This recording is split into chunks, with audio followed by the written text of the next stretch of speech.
Hello, listeners. I'm your host, Tamara, and this is Black Girl Gone, a true crime podcast.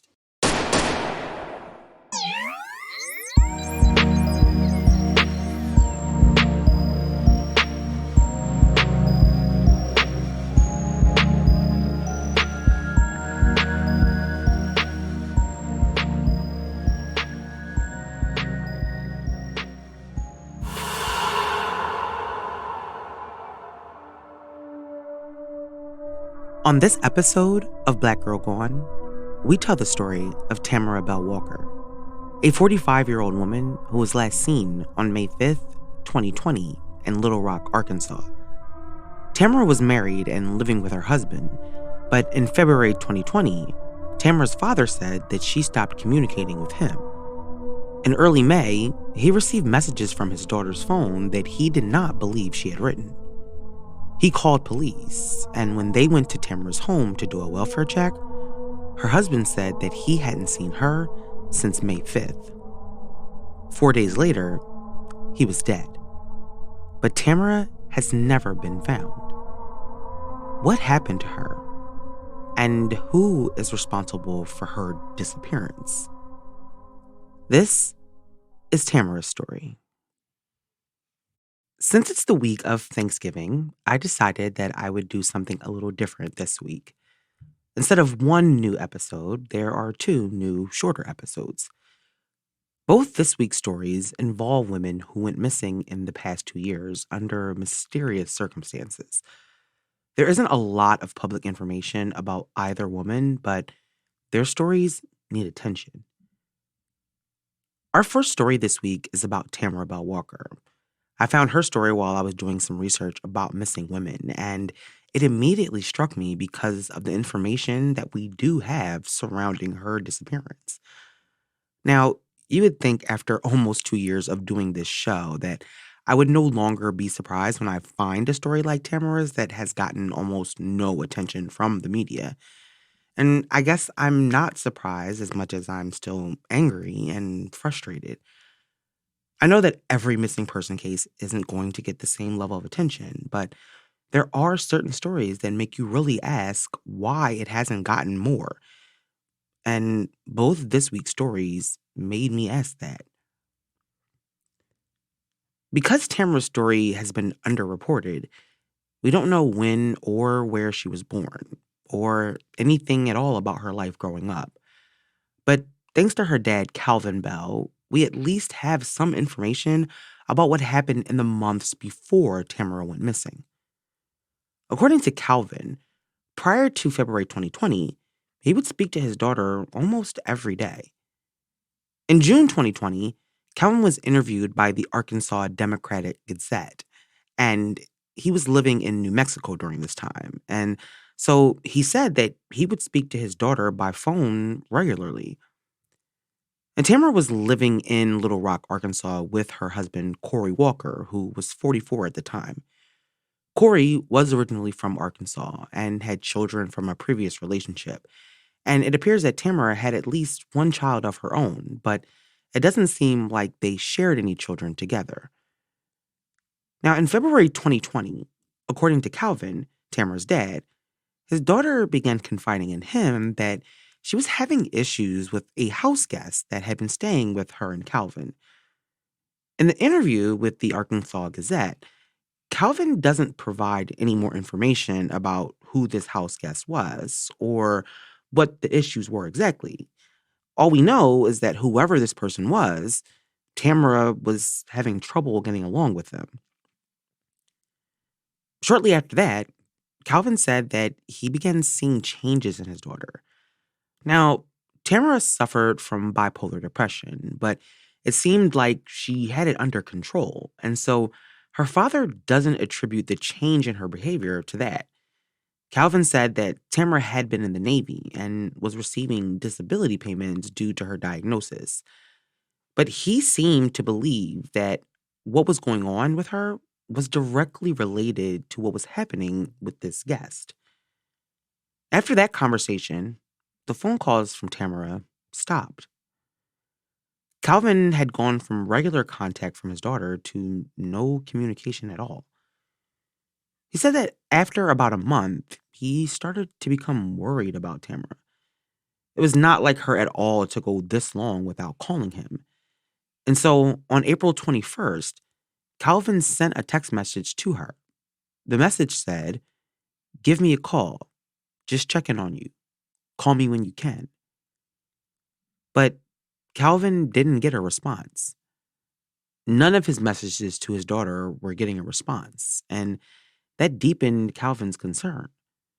But Tamara was 45 and living in a completely different state with her husband.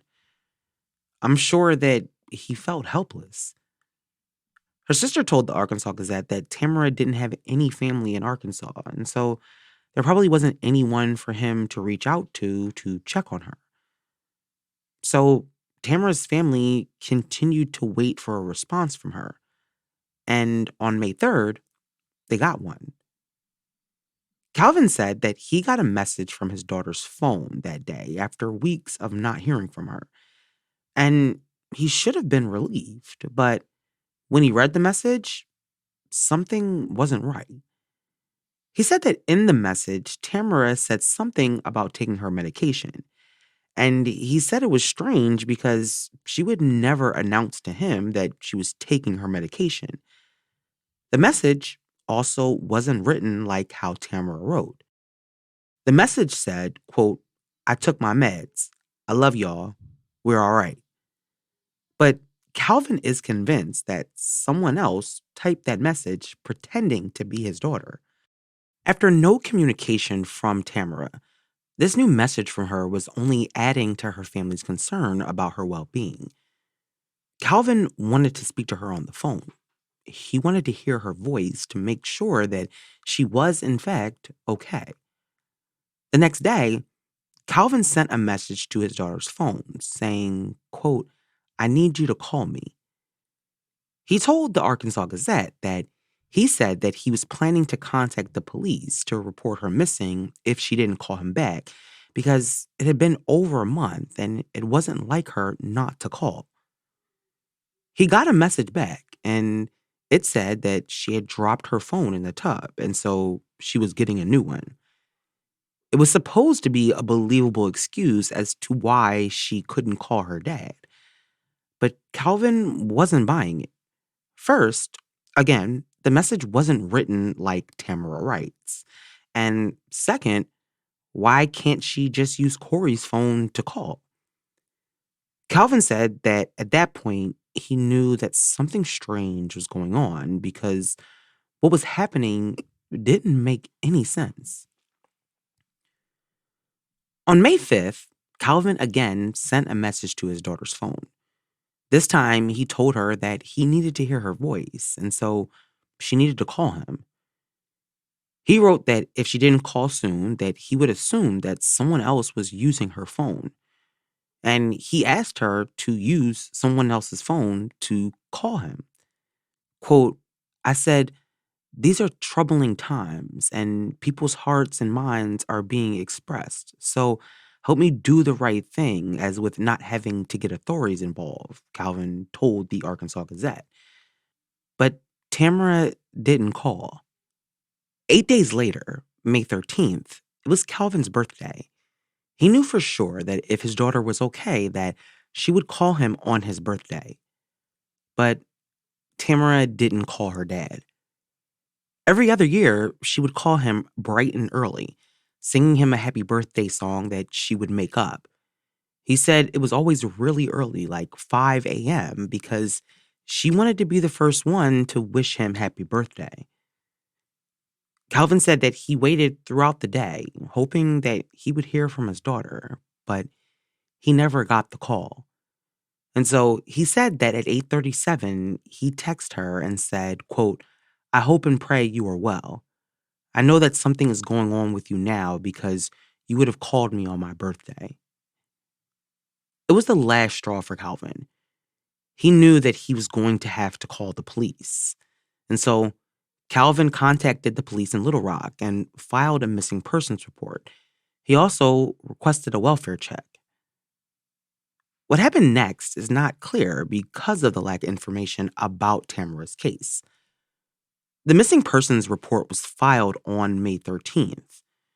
2 weeks later, on May 29th, according to her sister, Tamara's car, a 2014 Jeep Cherokee, was located somewhere in Arkansas, but there were no signs of Tamara. On June 1st, police went to speak to Corey. Now, it's not clear if they had attempted to speak to him prior to June 1st, but it's the first time and only time that we have reporting that police spoke to him. But what Corey had to say only made this whole case even more of a mystery. Corey said that he had not seen his wife since May 5th. He told them that he had been out of town since then in Kentucky. When they interviewed Corey, he told them that he had just gotten back to Arkansas and didn't know where his wife was. But Calvin said that detectives told him that Corey said that he was in fear for his own life. He believed that someone was trying to kill him. Now, if he told the detectives who or why, they didn't pass that information to Tamara's family. But it wasn't what anyone expected to hear when they interviewed Corey. According to Calvin, police were able to pull phone records and ping Tamara's location. However, what they found is unknown. And when Calvin asked if Tamara's phone had pinged in Kentucky, he said that police wouldn't confirm or deny whether it had or not. Police didn't seem to have much to go on, and so it's not clear how much effort was going into finding out what happened to Tamara. Corey most likely would have been an immediate person of interest, but after speaking to him on the first, it was clear that Corey himself had something going on. The question was, did it have anything to do with what happened to Tamara? 4 days after they spoke to Corey, the mystery deepened. On June 5th, 2020, police received a call of gunshots fired at around 8 a.m. in the 100 block of Larch Street in Pine Bluff, Arkansas. When they arrived at the scene, they found a car that had run into a pole, and inside, they found an unresponsive black male. It was Corey. He had been shot in his upper body and was pronounced dead at the scene. Initially, police believed that this was a homicide, and when the news reported the shooting, they said the same. But on June 9th, the police released a statement saying that Corey's death had been ruled a suicide. They said an autopsy had been performed and that the gunshot wounds were self-inflicted. Now, the fact that just 4 days before his death, Corey told the police in Little Rock that he was afraid someone was trying to kill him and now he was dead was suspicious to say the least. But police in Pine Bluff most likely didn't know about what Corey had told the other police when they found him, and so they wouldn't have had that information to factor into his death. But it was strange that he would have shot himself in the chest while he was driving. I mean, why would he do that? Well, a little while after they said it was a suicide, police retracted that statement. A detective working on the case told the Arkansas Gazette that, quote, the original information came from an investigator who went to the autopsy. But until there's substantial evidence that it was a suicide, this will continue to be under investigation. He also said that once the connection between Corey and Tamara was made, that it became part of their investigation. However, they would not say whether or not they believe Corey's death had anything to do with what happened to Tamara. In fact, they have not released any public theory at all, and it's not clear whether or not they believe that she is still alive. Calvin said that they did not know about Corey's death until they saw it on the news. They also said that no one in Corey's family had reached out to them either. And so they were left with more questions than answers. And the one person who could have shed more light on the situation was now dead, most likely murdered. In their interview with the Arkansas Gazette, detectives said that they were actively investigating Tamara's disappearance and Corey's death, but said that that was all that they could say. There is no information about whether any searches were conducted in the area where Tamara was last seen, nor is there any information about any evidence police may have found. Calvin said back in 2020 that he was in regular contact with the detectives leading his daughter's case and was getting regular updates, but none of them had led to Tamara's whereabouts. Calvin said that he was afraid that his daughter was dead. And with such little information, there was really no other conclusion he could come to. It's now been over 2 years since Calvin was interviewed by the Arkansas Gazette, and it's the first and last article about Tamara's disappearance that I could find. And that article came out 2 months after she vanished. Since then, there's been no information about Tamara's case. Honestly, I only know that she's still missing because her case still appears in NamUs as missing. But as far as an investigation into what happened, we know nothing. There are a lot of unanswered questions and a lot of really strange things that happened surrounding this disappearance. Who was the house guest staying with Tamara and Corey? And why was Tamara having problems with them? When did they leave? And did police ever identify that person and speak with them? And what about Corey? Did he tell police who was trying to kill him and why? And what, if anything, have they learned about his murder? Something strange was going on in Tamara's life. I mean, that much is obvious, but how it is connected to her disappearance isn't. Because we have so little, it leaves room to speculate, but that doesn't bring closure or answers. And Tamara's family deserves to find out the truth about what happened to her. As of today, Tamara is still considered a missing person, but where her case stands is unknown. But I still wanted to tell her story. I wanted to make sure that you all knew that she is missing and her family wants to find her. If there's anyone out there that remembers seeing anything or hearing anything in the early weeks of May 2020 in Little Rock, Arkansas, you may have information that can lead police to more information.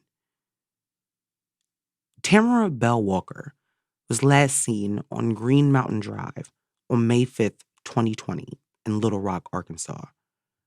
Her car was found on May 29th, 2020. It was a 2014 Jeep Cherokee. At the time she vanished, she was 45 years old and weighed 119 pounds. She is 5'9" with brown eyes and short red hair. If you have any information about where Tamara is or the circumstances of her disappearance, please contact the Little Rock, Arkansas Police Department.